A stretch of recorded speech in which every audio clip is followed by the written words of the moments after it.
الحمد لله الذي خلق كل شيء بقدر الذي أمات كل شيء وحشر وغفر ذنوب المستغفرين لا سيما بسهر والصلاة والسلام على خير البشر محمد المصطفى وعلى آله الأطهر. أما بعد فأعوذ بالله من الشيطان الرجيم.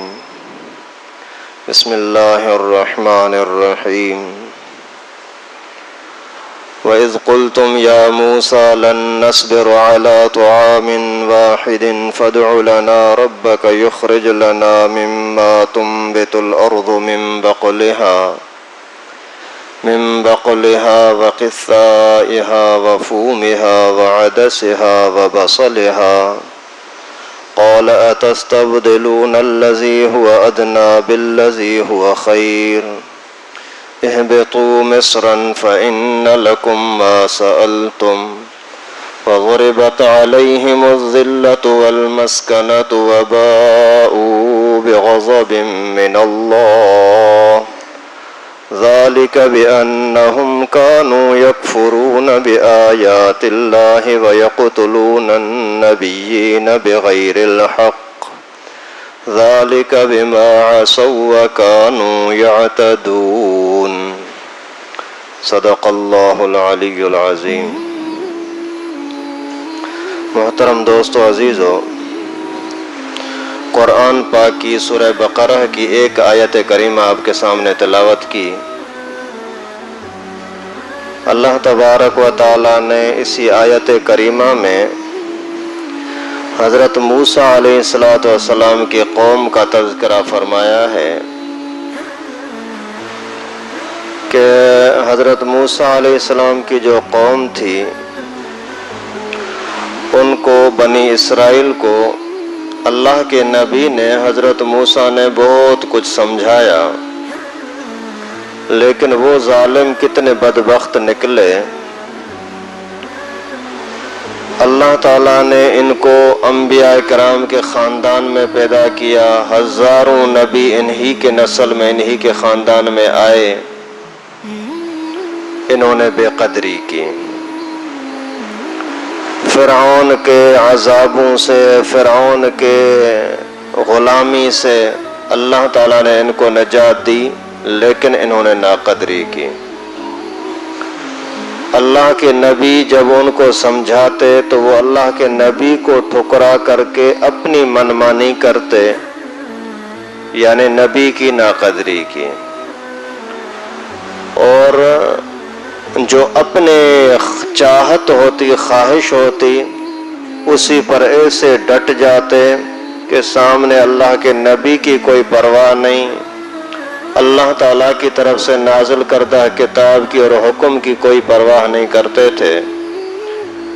اتنے بے ادب کہ بے ادبی کرتے کرتے نبی کو، اللہ کے انبیاء کرام کو قتل کرنے کے لیے بھی تیار ہو جاتے، لیکن بات نہ مانتے. تو اللہ تعالیٰ نے یہ چیزیں، ان کی شرارتیں اور اللہ کے نبی کا ان کے ساتھ برتاؤ، اللہ تعالیٰ کی ان پر نعمتیں اور احسان، یہ خود اللہ تعالیٰ نے قرآن پاک میں بیان فرمانے کے بعد فرمایا ان کے اوپر اللہ کی لعنت ہے، یہ ذلت و رسوائی میں رہیں گے.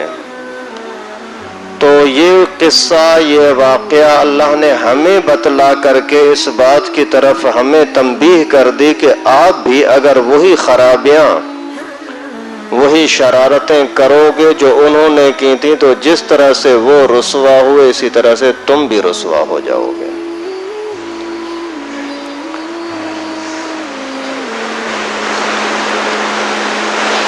بنی اسرائیل، اللہ تبارک و تعالی بار بار قرآن پاک میں فرماتے ہیں یا بنی اسرائیل، یا بنی اسرائیل، اے بنی اسرائیلوں کے اولاد، یعنی اسرائیل کی اولاد. اسرائیل کون ہے؟ حضرت یعقوب علیہ السلام کا نام ہے اسرائیل. اصل میں دو لفظ ہیں، اسرا اور لفظ ہے اور ایل اور لفظ ہے. اسرا کی معنی ہے بندہ، ایل کی معنی ہے سریانی زبان میں اللہ. اسرائیل معنی اللہ کا بندہ. تو حضرت یعقوب علیہ الصلوۃ والسلام اللہ کے بندے، اللہ کے نبی، پھر اسی ہی کے نسل میں سے جو خاندان نکلا اور اولاد آئی اسی کا نام ہے بنی اسرائیل. تو اللہ تبارک و تعالی ان کو یا بنی یعقوب نہیں فرماتے، یا بنی اسرائیل. اس کے اندر اشارہ ہے اس بات کی طرف کہ اے اللہ کے بندے کی اولاد. مانا جب تمہارا ابا اللہ کا بندہ ہے تو تم بھی اللہ کی بندگی کرو نا، تم بتوں کے پیچھے کیوں بھاگتے ہو؟ جب آپ کا ابا اللہ کا بندہ ہے تو تم بھی اللہ تعالی کی بات مان کر کے چلو، اسی میں تمہارے لیے خیر ہے. لیکن وہ پھر نام کے اعتبار سے اتنی گھمنڈ میں آ گئے کہ نحن ابناء اللہ و احباؤ، کہتے ہیں کہ ہم تو اللہ کے پیارے ہیں، اللہ کے بیٹے ہیں، اللہ کے بیٹے ہیں، نعوذ باللہ. اور لن تمسنا النار، ہمیں تو آگ نہیں چھوئے گی، ہمارا آگ کے ساتھ کیا واسطہ. اللہ تعالی جب ہم اللہ کے بیٹے ہو گئے تو پھر کوئی بندہ اپنے بیٹے کو جیسے آگ میں نہیں ڈالتا تو ہمیں بھی آگ میں نہیں ڈالا جائے گا. یعنی گھمنڈ اتنی کہ ہم بڑے خاندان کے لوگ ہیں، جبکہ اللہ تعالیٰ نے اسی خاندان کی وجہ سے کسی کی عظمت کا فیصلہ نہیں کیا. ان اکرمکم عند اللہ اتقاکم، قانون یہ ہے کہ عزت والا وہی ہوگا جو اپنا خود تقوی والا ہو.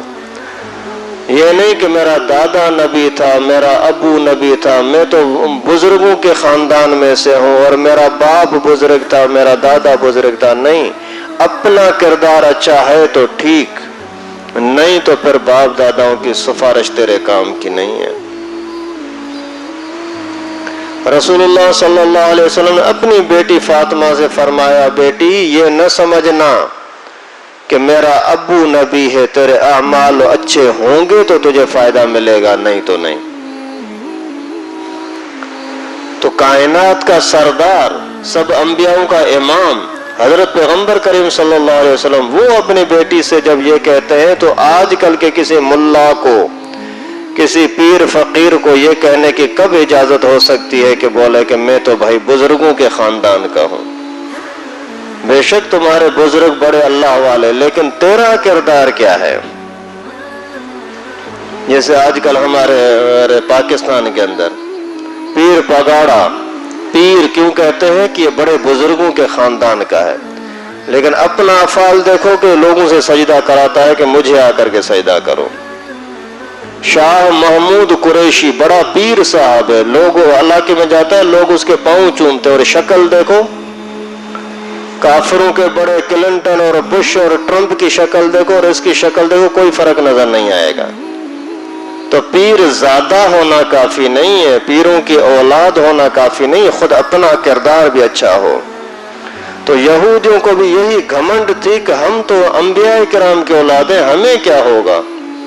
اللہ تعالیٰ نے فرمایا ضربت علیہم الذلۃ والمسکنہ، ان پر اللہ تعالیٰ کی طرف سے لعنت ہے، کیوں نافرمانی کرتے ہیں. عام کوئی آدمی اگر برا عمل کرے تو اتنا برا نہیں سمجھا جاتا، لیکن اگر کسی نیک آدمی کا بچہ خراب ہو جائے تو پھر اس کو سارے بولتے ہیں یار اس کا ابو تو کتنا اچھا ہے، خود کتنا گندا ہو گیا.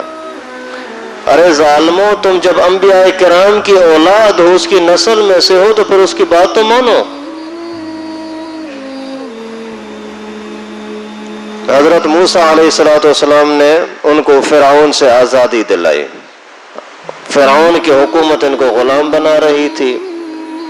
جب اللہ تعالیٰ نے حضرت موسیٰ علیہ السلام کو پیدا کیا، حضرت موسیٰ علیہ السلام کے مناظرے ہوئے، بحث مباحثے ہوئے فرعون کے ساتھ. فرعون نے حضرت موسیٰ کو قتل کرانا چاہا کہ اس کو مار دیا جائے، لیکن اللہ تعالیٰ کی قدرت، جس کو رب رکھے اسے کون چکھے، کچھ نہ کر سکا. پھر جادوگروں کو بلایا، وہاں شکست ہوئی، اور پھر آخر کار وقت آیا اللہ تعالیٰ کے حکم سے حضرت موسیٰ علیہ السلام اپنے قافلے کو لے کر کے، بنی اسرائیل کو لے کر کے قبطیوں سے جدا ہو کر کے اور چل پڑے۔ دریا کراس ہو گئے، دشمن تباہ ہو گیا، دشمن ڈوب گیا، مر گیا۔ ادھر سے حضرت موسیٰ علیہ السلام دریا کراس کر کے آگے آ گئے۔ ابھی یہاں ہونا تو یہ چاہیے کہ یہ مسلمان اللہ تعالیٰ کا شکر ادا کرتے کہ اللہ تعالیٰ کی اتنی بڑی مہربانی ہوئی، جو صدیوں سے غلامی چل رہی تھی فرعون کے، اسے نکل گئے۔ اور یہاں جیسے پہنچے، مسافر تھے، باہر کے لوگ تھے، یہاں کوئی گھر مکان وغیرہ کچھ بھی نہیں تھا، لیکن اللہ تعالیٰ نے ان پر اتنا بڑا احسان کیا۔ پانی کا انتظام اللہ تعالیٰ نے غیب سے کیا، کھانے کا انتظام غیب سے کیا، مکانوں کی ضرورت ہی نہیں ہے، اوپر سے آ کر کے بادل ان کے اوپر سایہ کرتا، چھت کی ضرورت ہی نہیں ہے، سورج کی تپش تمہیں تنگ نہیں کرے گی، اور ہوائیں ٹھنڈی ٹھنڈی چل رہی ہیں۔ کھانے کا ٹائم آتا، من اور سلوہ، آسمان سے اللہ تعالیٰ میٹھا اور نمکین دونوں طرح کے کھانے بھیجتے، کسٹرڈ نما ایک میٹھی چیز، اور بٹیر کی طرح کوئی باقاعدہ تکہ بنا ہوا اللہ تعالیٰ کی طرف سے دسترخوان اتر رہا ہے۔ اور پانی کا ٹائم آیا، فَاضْرِب بِعَصَاكَ الْحَجَرَ، اللہ تعالیٰ نے فرمایا کہ پتھر کو لاٹھی مارو۔ ابھی کہاں پتھر کہاں پانی۔ فَانْفَجَرَتْ مِنْهُ اثْنَتَا عَشْرَةَ عَيْنًا قَدْ عَلِمَ كُلُّ أُنَاسٍ مَشْرَبَهُمْ۔ اللہ تعالیٰ فرماتے ہیں جیسے ہی وہ لاٹھی لگائی پتھر کو، اسی ایک ہی پتھر سے 12 چشمے پانی کے نکل پڑے۔ لاکھوں کی تعداد میں لوگ ہیں، سب کو پانی میسر ہو رہا ہے۔ اس سے بڑا انعام، احسان اور کیا؟ پانی اللہ تعالیٰ کی طرف سے فری میں آ رہا ہے، جنگل میں آ رہا ہے، ایک ویران برباد وادی ہے، وہاں اللہ تعالیٰ نے تمہارے لیے پانی کا انتظام کیا، وہاں اللہ تعالیٰ نے تمہارے لیے کھانے کا انتظام کیا۔ تمہیں نہ روٹی پکانے کی ضرورت پڑتی ہے، نہ سالن پکانے کی ضرورت پڑتی ہے، اللہ تعالیٰ کی طرف سے آسمان سے اتر کر کے تمہارے پر کھانا آ رہا ہے۔ لیکن کہتے ہیں لن نصبر علی طعام واحد فادع لنا ربک یخرج لنا مما تنبت الارض من بقلها وقثائها وفومها وعدسها وبصلها۔ ہمیں یہ آسمانی کھانا نہیں چاہیے، زمین کا کھانا چاہیے۔ ہمیں پیاز چاہیے، لہسن چاہیے، دال چاہیے، اور کھیرا چاہیے، ککڑی چاہیے، اس طرح کی چیزیں چاہیے۔ یا موسیٰ لن نصبر علی طعام واحد، اے موسیٰ کتنے بے ادب ہیں وہ حضرت موسیٰ علیہ السلام جس نے اللہ کے فضل سے اتنا بڑا ان پر احسان کیا، اسی کی سفارش پر آسمان سے کھانا اتر رہا ہے۔ یہ نہیں کہہ رہے ہمارے استاد جی، حضرت جی، اے اللہ کے نبی، اے کلیم اللہ، نہیں، کہتے یا موسیٰ لن نصبر علی طعام واحد، ایک کھانے پر ہمارا گزارا نہیں ہوتا، جو آسمان سے اترنے والا ہے وہ نہیں چاہیے، زمین کا راشن پانی چاہیے۔ قال تستبدلون الذی هو ادنی بالذی هو خیر اہبطوا مصرا۔ حضرت موسیٰ علیہ السلام نے ان کو سمجھایا، بھائی بات تو سمجھو، اب اعلیٰ چیز کو چھوڑ کر کے ادنا چیزوں کی طرف پیچھے جا رہے ہو، اچھی چیزوں کو چھوڑ کر کے اور گھٹیا چیزوں کے پیچھے جا رہے ہو، اللہ کی رحمت کی چیزوں کو چھوڑ کر کے اپنی محنت مزدوری کی چیزیں لینا چاہ رہے ہو، تو جاؤ زمین کے اندر گھومو پھرو، مزدوری کرو۔ اللہ تعالیٰ نے روزی کا سسٹم بند کر دیا۔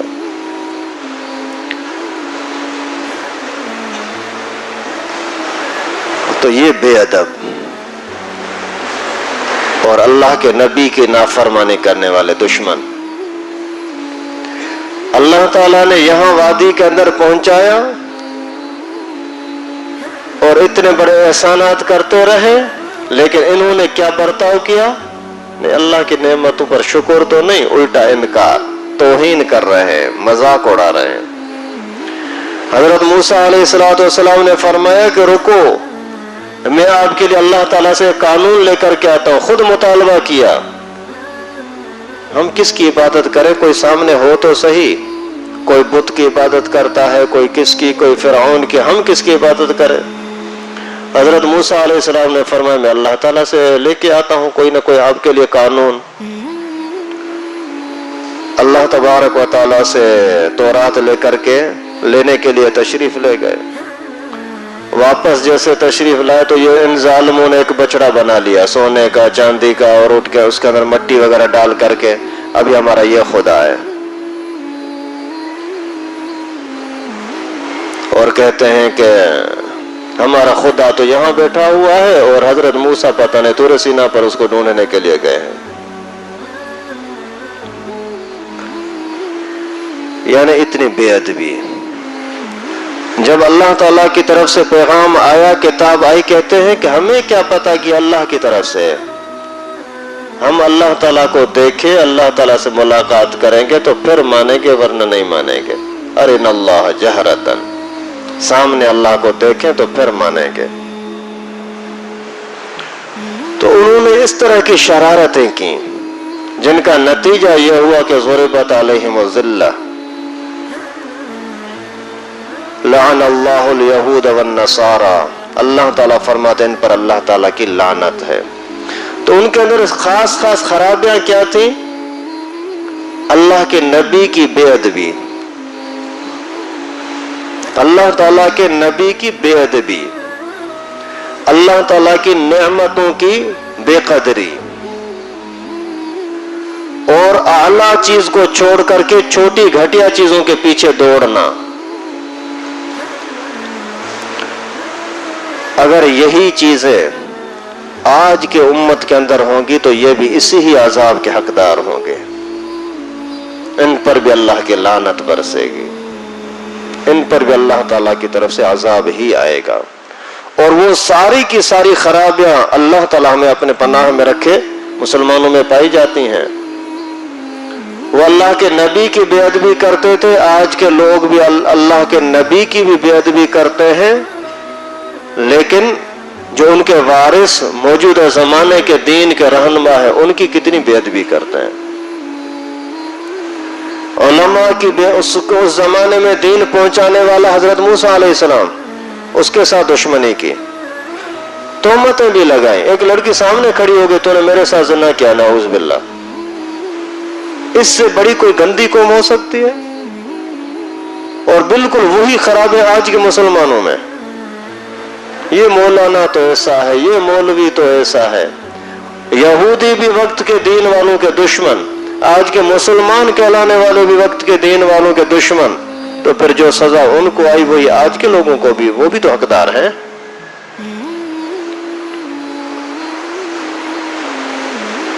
اللہ تعالیٰ کی طرف سے جو نعمت آئے اس کی بے قدری کرے۔ اللہ تعالیٰ نے ہمیں کتنی نعمتیں عطا کی ہیں، دن رات اللہ کے فضل و کرم سے کتنا کھاتے پیتے ہیں، لیکن شکر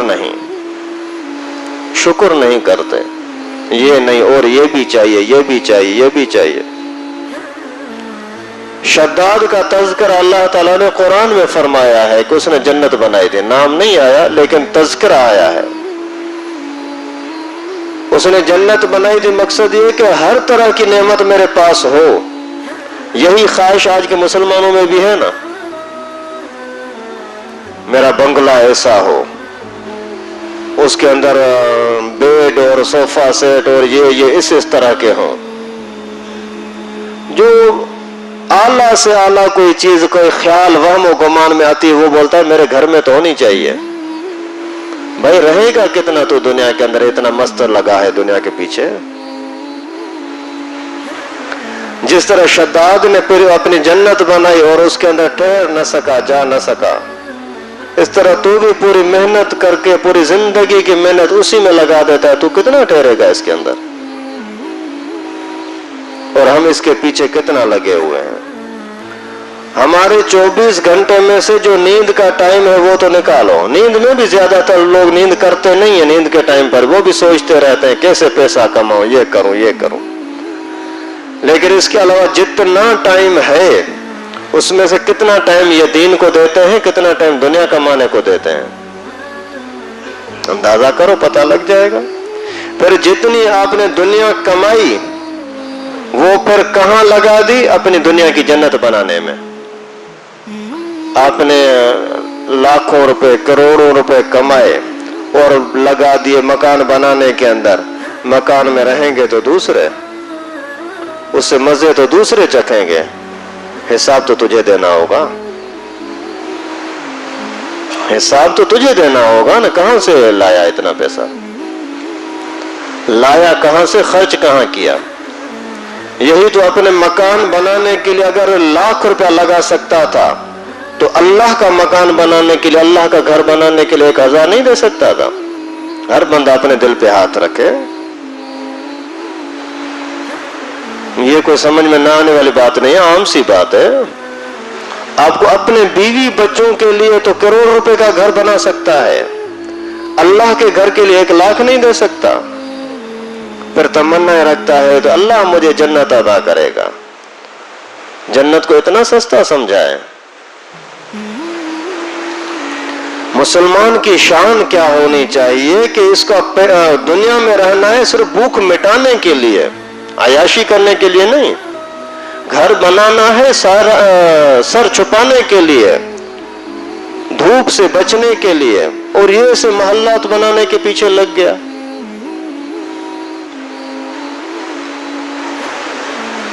صحابہ کرام کا ایک واقعہ آتا ہے کہ ایک نیا بندہ مسلمان ہوا, نوجوان تھا.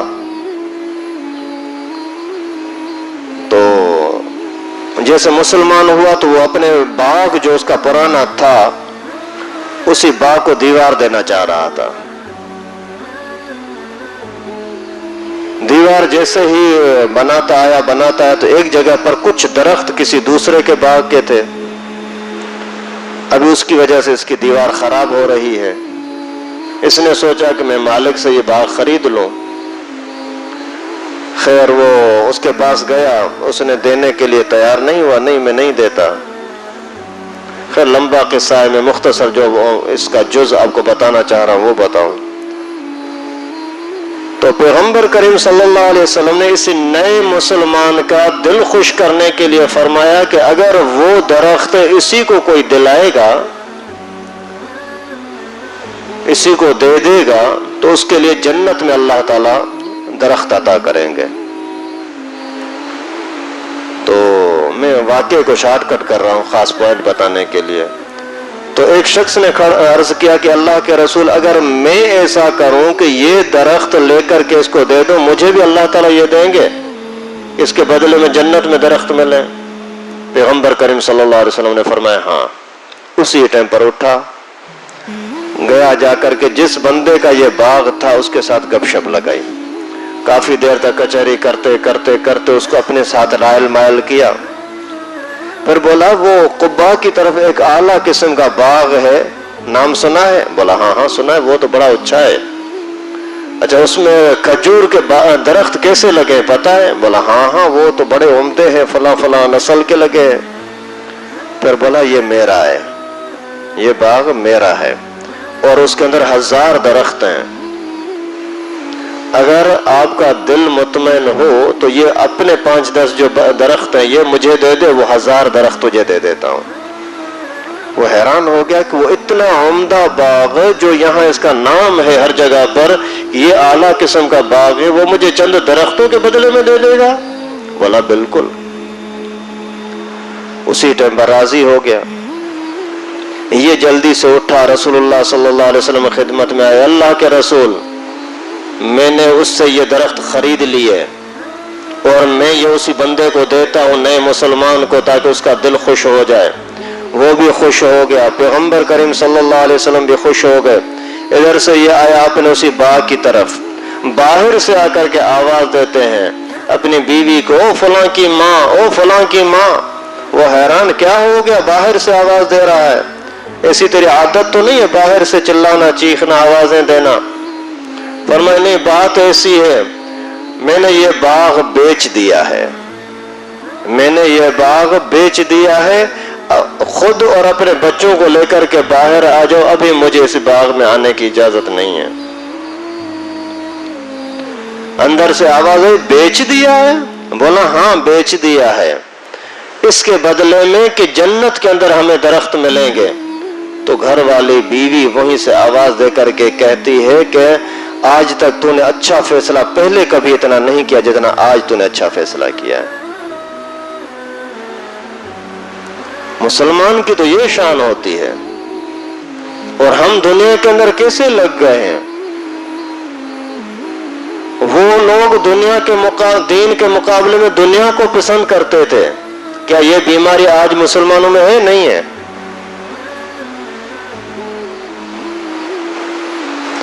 نماز دین ہے، نماز کے لیے آتے ہوئے ہمیں بخار چڑھتا ہے، اور ٹی وی دیکھنے کے لیے کوئی پرواہ نہیں ہے۔ اللہ والوں کو سنتے ہوئے ہمیں عجیب لگتا ہے، یاروں دوستوں کے روزانہ پرانی پاروتھی اور غیبتوں کی خبریں اور یہ سننے کے لیے ہمیں مزہ آتا ہے۔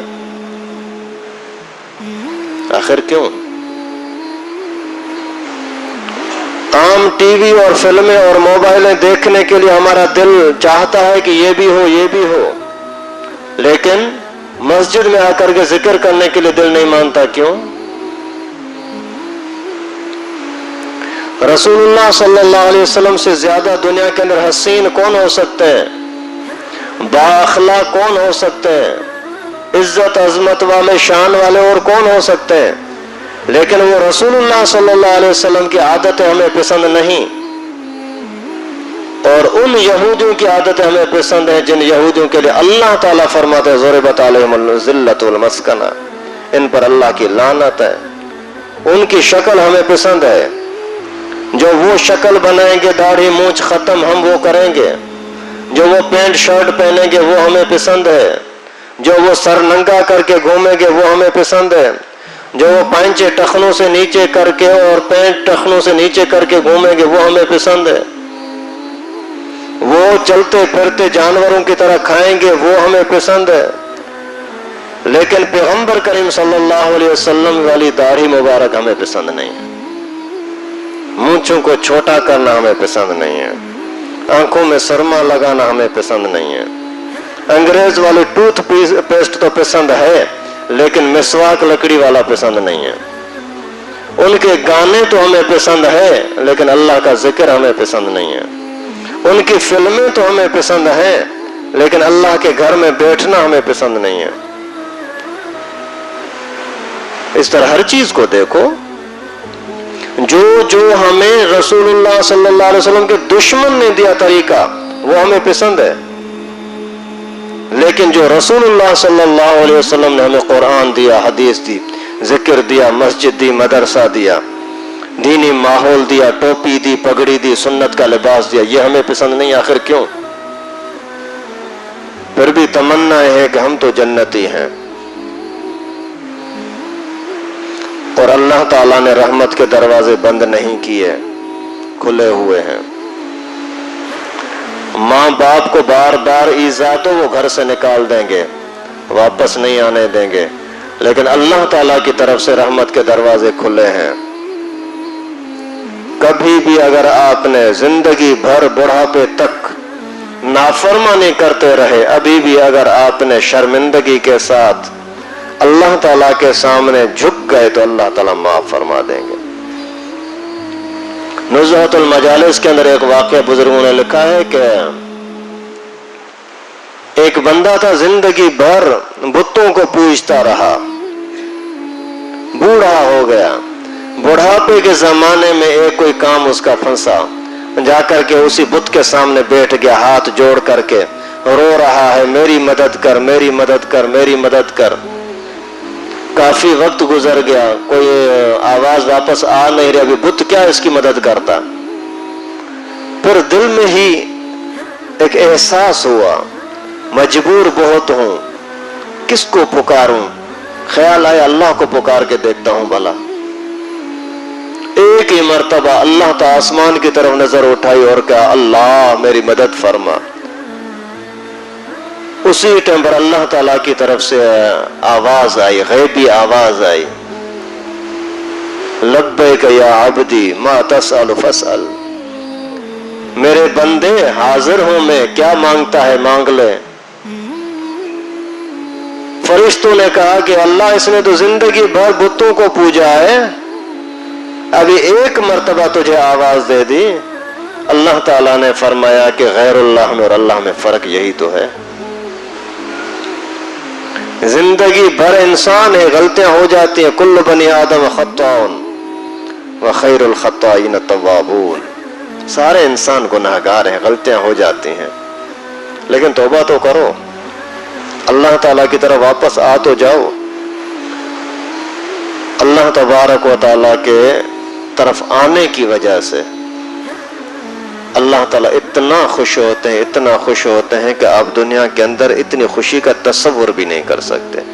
جیسے کئی واقعات آتے ہیں، ماں اپنے گمشدہ بچے کے ملنے پر اتنا خوش نہیں ہوتی، مسافر تنہائی کے اندر، جنگل کے اندر، درندوں کے اندر اپنی سواری کے مل جانے پر اتنا خوش نہیں ہوتا جتنا اللہ رب العالمین انسان کے توبہ کرنے پر خوش ہوتا ہے۔